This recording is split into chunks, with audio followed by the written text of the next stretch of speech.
여러분, 우리가 이 세상을 사는 동안에 세상이 악합니다. 세상이 잘못돼 갑니다. 그럴 때 우리가 터득해야 할 지혜가 뭐냐?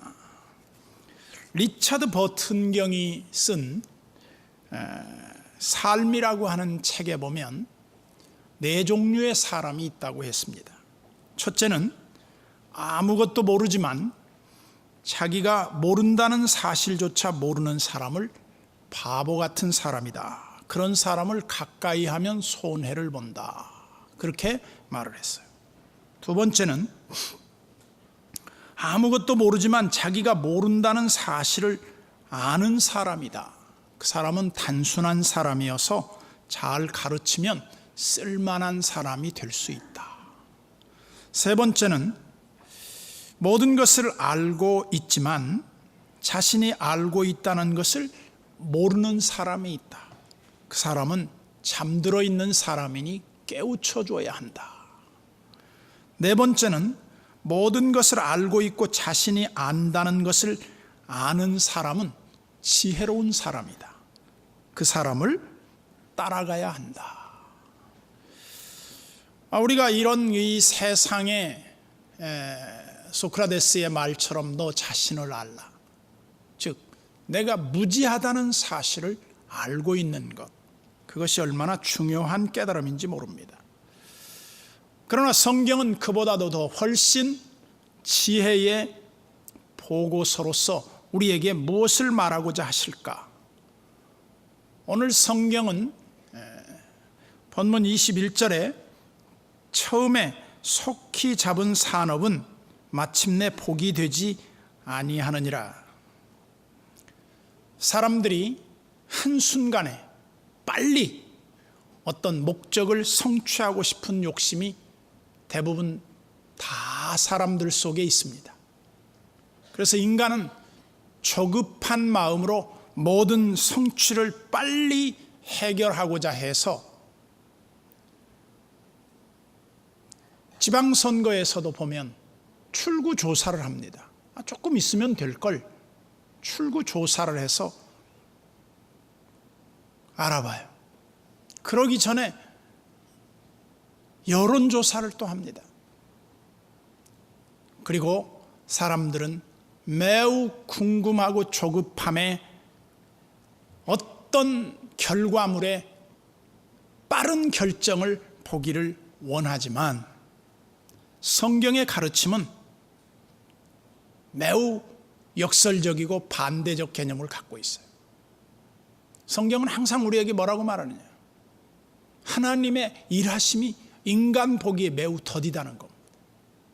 그래서 우리에게 신앙은 뭔가 그렇게 물어보면 기다림이다. 얼마나 많이 기다려야 합니까? 글쎄, 지금 기다린 것보다는 좀 더 기다려야 돼. 더 많은 기다림이 필요해. 그래서 우리가 속히 부하려고 하는 것, 그것이 올무에 걸리게 되고 우리의 삶을 위험에 빠뜨리게 된다. 그래서 우리는 조금 더딘 것이 좋다. 조금 느린 것이 아름답다. 우리가 속히 잡은 산업, 여기 산업은 영어 성경으로 보면 그 NIV에는 inheritance로 되어 있더라고요. 그 말은 유산, 상속받은 재산, 그런 뜻인데요. 이 성경 본문을 실질적으로 입증해 주는 데가 누가복음 15장에 나오는 탕자의 비유에서 그대로 등장을 합니다. 탕자의 둘째 아들이 아버지에게 그렇게 말하잖아요. 아버지, 내게 돌아올 분깃을 미리 나에게 달라는 거예요. 자기 삶을 살겠다는 겁니다. 그래서 그 아버지가 그에게 산업을 미리 떼어줍니다. 그런데 결과는 어떻게 되는가? 결과는 다 까먹고 망해버립니다. 거기에서 얻는 교훈이 뭐냐? 결국은 인간이 자기 방법대로 빠르게 어떤 결과를 보려고 하다 보면 결과는 좋지 않게 끝나고 만다. 그래서 성경은 속히 부하려 하는 자들은 올무에 걸리게 되고, 빨리 일어난 산업은 그 자체가 실패로 돌아갈 수 있다. 그래서 사람들은 빨리 부자 되기 위해서, 빨리 성공하기 위해서 추구하는 방법 가운데 하나가 거짓말입니다. 상대를 속여서라도 어떻게 하든지 자기의 목적을 성취하려고 합니다. 그런데 사람들이 얼마나 거짓말을 하는가를 미국의 서던 캘리포니아 대학교에서 그 리서치를 해봤어요. 그랬더니 한 20명을 표본조사해서 그 사람들을 따라가면서 이렇게 조사를 해보니까 하루에 약 200번의 거짓말을 해요.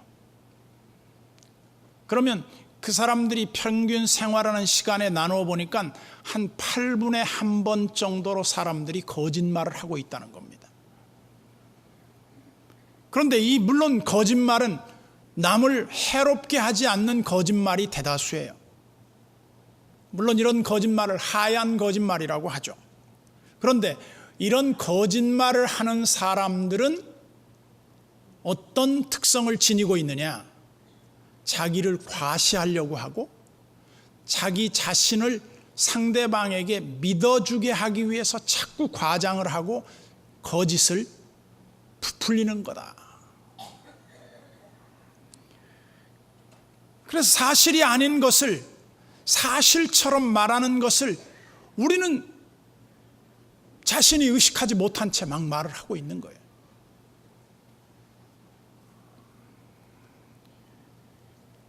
그래서 성경은 우리에게 각각 거짓을 버리고 각각 그 이웃으로 더불어 참된 것을 말하라 그래요. 그래서 우리 한국의 양심이라고 할 수 있는 한국유리의 회장이셨던 고 최태섭 회장님의 일화 가운데 보면 그분은 은행에 대출을 받아서 사업을 하다가 한국 전쟁을 맞게 됩니다. 그래서 이분이 전쟁이 나자마자 자기의 신앙 양심 때문에 빌린 돈을 갚고 피난을 가기 위해서 은행에 찾아갔어요. 그랬더니 은행 직원들이 아니 이 난리통에 다 다른 사람은 떼먹고 도망가는데 왜 굳이 선생님은 이렇게 대출금을 갚으러 오셨습니까? 나는 정직함이 더 가치 있다고 여기기 때문입니다. 그래서 그분이 빚을 다 갚았어요. 그리고 피난을 제주도로 갔어요. 거의 전쟁통에 모든 걸 다 잃고 어렵게 살아갈 때 이분에게 사업의 기회가 왔습니다. 군수산업체에 납품을 할 수 있는 제안을 받았는데 그 수중에 가진 것이 없어서 그냥 은행에 찾아갔습니다. 그랬더니 그분의 신용을 보고 전에 그 빚을 갚은 것을 보고 무담보로 2억을 대출을 해줬어요. 그래서 이분이 사업에 성공을 해요. 그래서 이분이 깨끗한 부자, 정직한 부자를 모토로 사업을 성공하고 이분이 훗날 재산을 자녀들에게 물려주지 않고 사회공헌에 다 기부해버리고 맙니다. 우리는 좋은 이 땅에 존경받는 부자가 된다고 하는 거 쉬운 일도 아니지만 그렇게 어려운 일도 아니다. 그래서 우리가 순간의 위기를 모면하기 위해서 거짓을 꾸며 위기를 피해보려고 하지만 그것은 좋은 방법일 수 없다.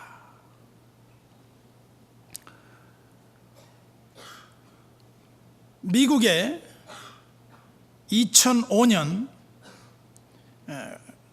샌디에고 출신 공화당 연방 하원 의원이었던 랜디 커닝햄이라는 분의 이야기가 신문에 대서특필했습니다. 그 이야기의 배경은 이렇습니다. 랜디 커닝햄이 수뢰 사건으로 의원직에서 8선 의원인데 물러나게 돼요. 이분이 한 군수업체 사장으로부터 뇌물을 받았습니다.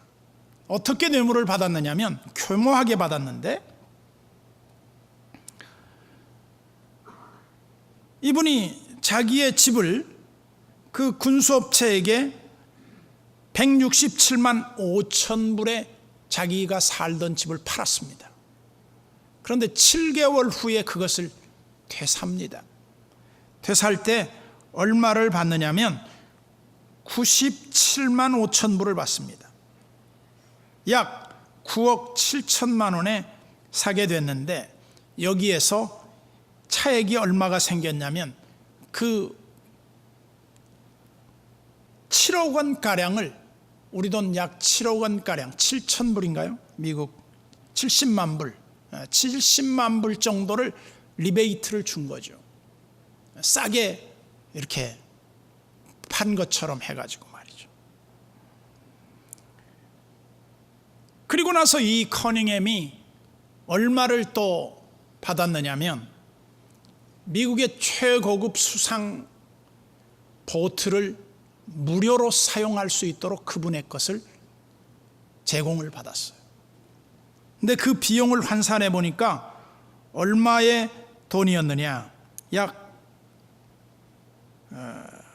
240만 불, 우리 한국 돈으로 대충 한 240억 원, 24억 원 정도의 뇌물을 받았다.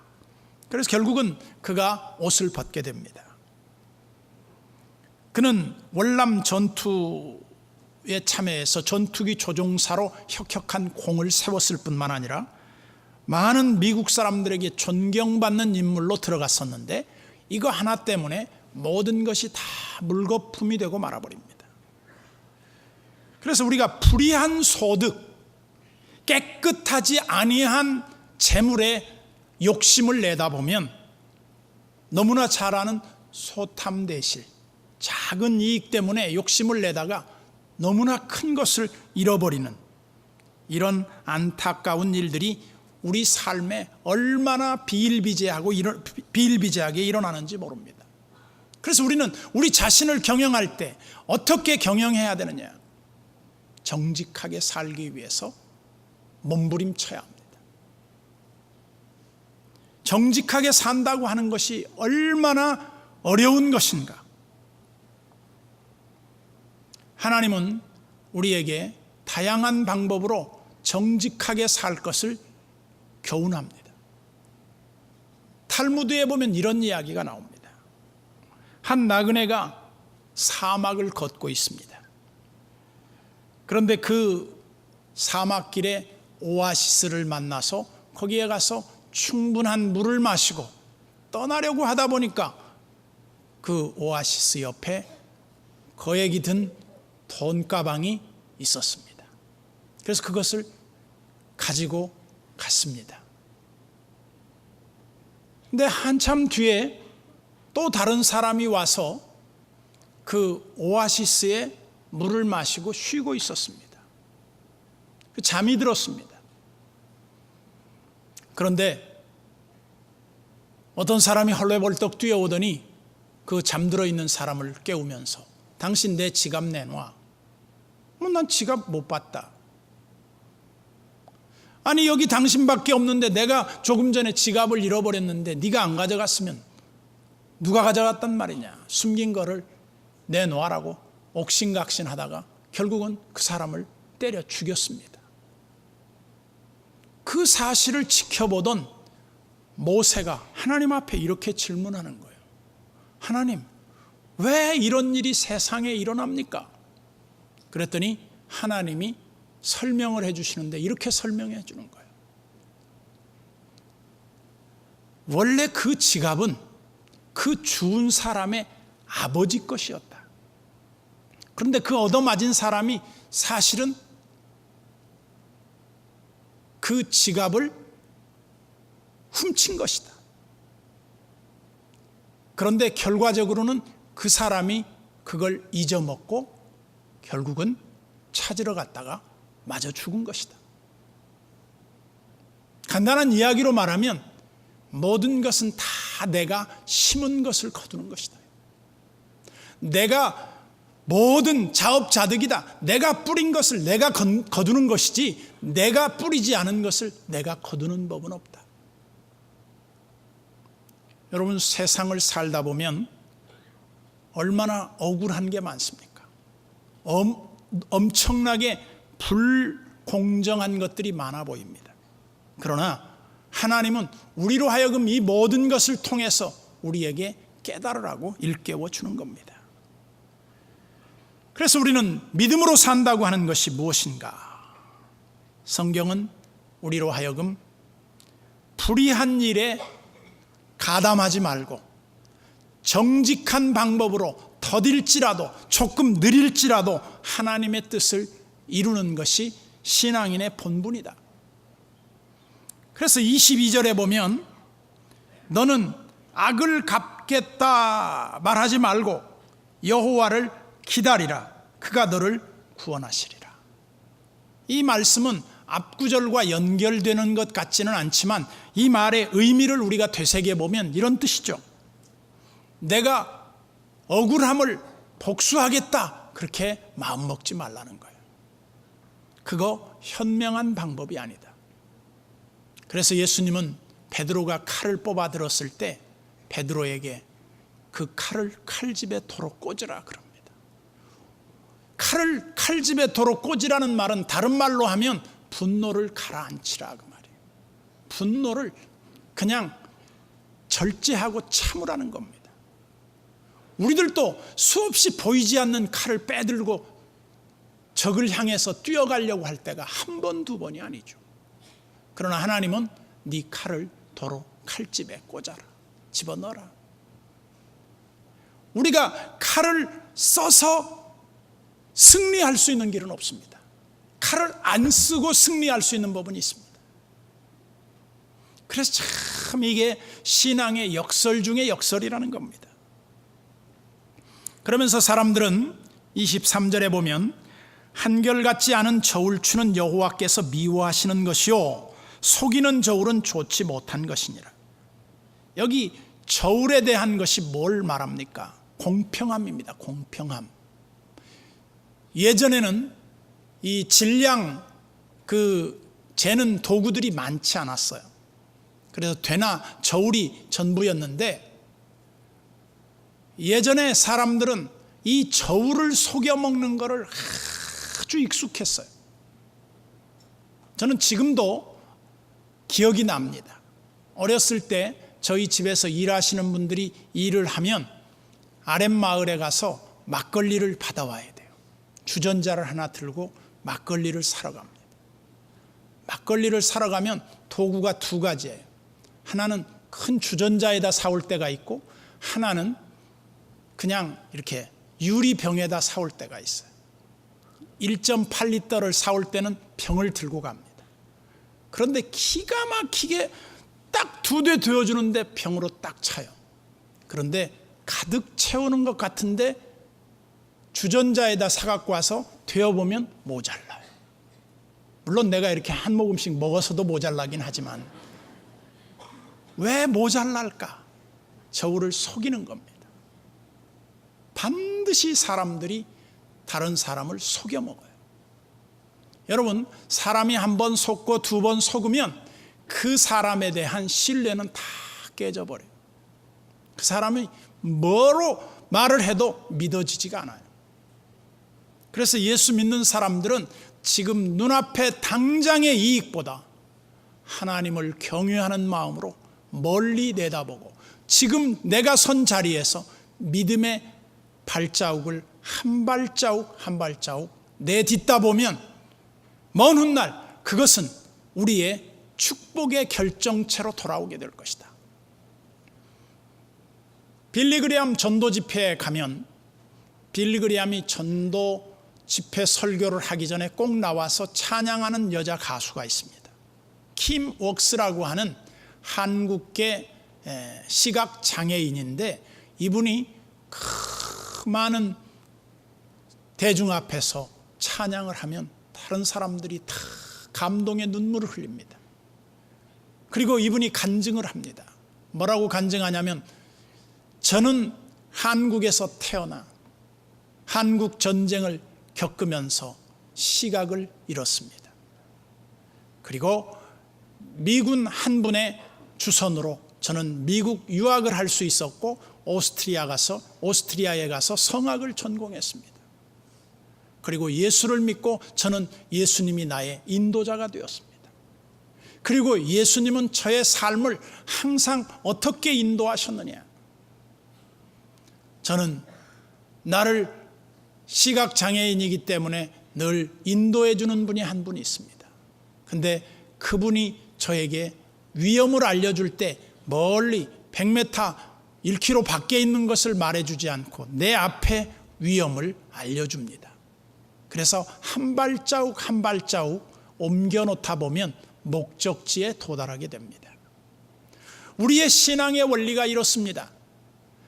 하나님의 말씀에 따라서 지금 내가 선 자리에서 정직한 발걸음 한 발자국 한 발자국을 옮겨 놓을 때 마침내 좋은 결과가 올 것이라고 하는 것은 너무나 당연한 것입니다.